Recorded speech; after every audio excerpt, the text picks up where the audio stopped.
شروع اللہ کا نام لے کر جو بڑا مہربان نہایت رحم والا ہے۔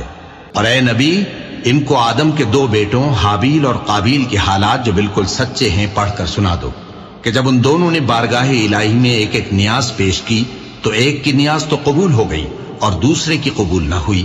تب قابیل حابیل سے کہنے لگا کہ میں تجھے قتل کر دوں گا۔ اس نے کہا کہ اللہ پرہیزگاروں ہی کی نیاز قبول فرمایا کرتا ہے، اگر تو مجھے قتل کرنے کے لیے مجھ پر ہاتھ چلائے گا تو میں تجھ کو قتل کرنے کے لیے تجھ پر ہاتھ نہیں چلاؤں گا۔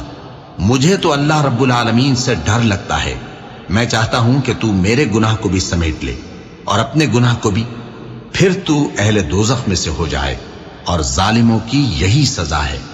آخر اس کے یعنی قابیل کے نفس نے اس کو اپنے بھائی کے قتل ہی کی ترغیب دی تو اس نے اسے قتل کر دیا، پھر خسارہ پانے والوں میں ہو گیا۔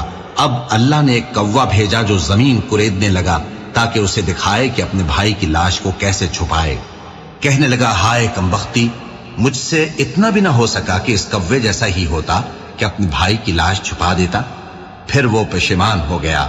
اس قتل کی وجہ سے ہم نے بنی اسرائیل کے ذمے یہ بات لکھ دی کہ جو شخص کسی کو ناحق قتل کرے گا، یعنی بغیر اس کے کہ جان کا بدلہ لیا جائے یا ملک میں خرابی کرنے کی سزا دی جائے، تو اس نے گویا تمام انسانوں کو قتل کیا، اور جو ایک انسان کی جان بچا لے تو گویا اس نے سارے انسانوں کو زندگی دے دی۔